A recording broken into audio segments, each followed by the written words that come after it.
So I think I'm first to introduce, and I'm very pleased to introduce to you somebody who I've not been knowing for a long time, but in the brief amount of time I've known him, I just discovered that he has done so many things. And when you realize that he's 23 years old, and you realize that so many things can be done in that brief amount of space, then you really are impressed.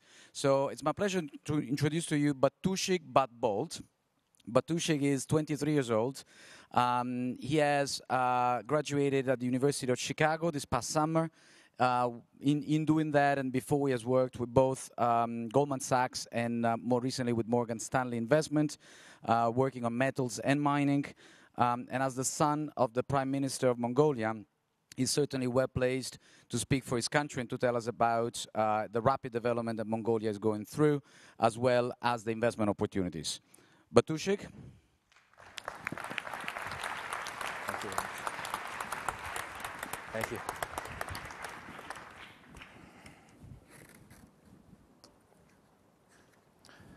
I would like to thank all the people who organized this event, all the counselors, and all my fellow delegates here, present coming from all over the world for this summit. It's a great opportunity for us to be heard and to be here with all of you. I'm especially proud. Having been educated in the US, now working in London, I feel privileged coming from Mongolia. Mongolia is one of the fastest developing nations at the moment. With rich natural resources, we respectively have the largest undeveloped gold, copper, and coal mine.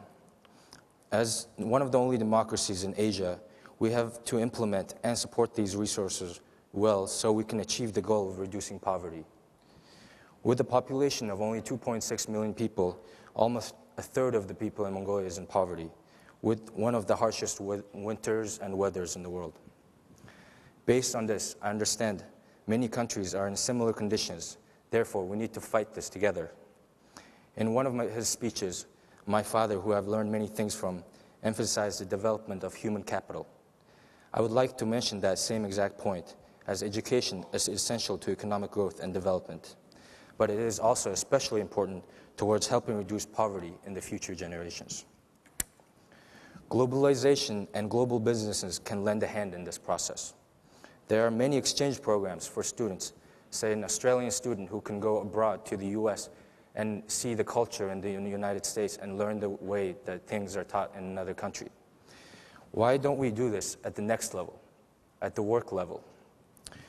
We should push this to the next level, and where a small technology company in a developing country can easily send a worker, let's say a technician, in exchange for another technician from a global corporation. The single exchange would lead the specialist worker from the highly trained corporation to teach during his time in the developing nation.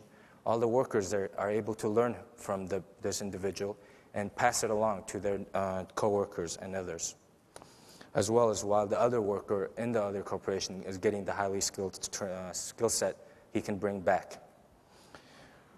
But an assertion from the global businesses to emphasize this and to reach to the next level would be very important and ideal at this time. Global businesses are, in a sense, what drives our economies in certain respects. The only entity that comes to my mind is the government and government supervision. Government regulation is indeed then synonymous with global business, and the need for synergy between the two would be ideal. To look at the reduction of poverty through government support, global businesses can assist that as well. There are many industries in the world where the raw material is found in a developing country and cannot place it in the final end market. We see this as the raw material is sold at a cheap price to an international company that is able to make some technological changes or some small additions and get it to the end user at a significant premium. This is almost directly the case in the example of cashmere. For example, 30% of the world's final cashmere product is from Mongolia. However, most of it is sold in the early stages of production to a company in an already well-established economy where they are able to utilize that middle profit and get it to the end users. There's nothing wrong with this in a business sense, as the final buyer is able to sell it for the same amount regardless. However, for the end market sellers, the global businesses, would make moral sense to deal with the origination of the resource and try to deal with the country directly. This is quite similar in regards to natural resources and other national products that many countries and continents have. Even the tax that stays in the country of origin would allow the governments to use it for social programs such as reducing poverty and housing.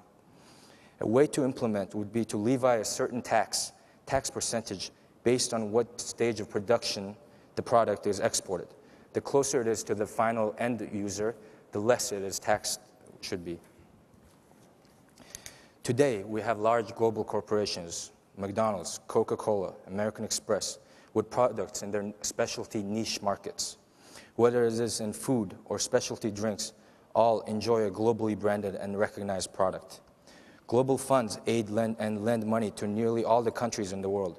Regardless of transparency, these funds are used at each level of the economy by those countries.